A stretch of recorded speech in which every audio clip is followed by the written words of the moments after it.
பக்தன் ஒருவன் கோயிலுக்குச் சென்றான். அவனது கூடையில் ஆண்டவனுக்குச் சமர்ப்பிப்பதற்காக வாழைப்பழம், தேங்காய், கற்பூரம் ஆகியன இருந்ததன.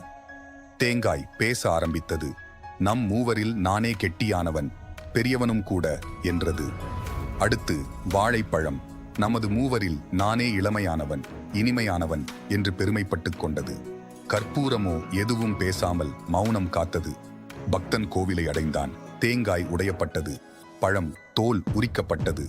கற்பூரமோ தீபம் ஏற்றியதும் கரைந்து ஒன்றும் இல்லாமல் போனது. பக்தர்களாகிய நாம் தேங்காய் போல் கர்வத்துடன் இருந்தால் ஒரு நாள் நிச்சயம் உடைபடுவோம். இனிமையாக இருந்தாலும் வாழைப்பழம் போல் தற்பெருமை பேசித் திரிந்தால் ஒரு நாள் கிழிபடுவோம். ஆனால் கற்பூரம் போல் அமைதியாக இருந்துவிட்டால் இருக்கும் வரை ஒளி வீசி இறுதியில் மீதமின்றி இறைவனோடு இரண்டரக் கலந்து போவோம்.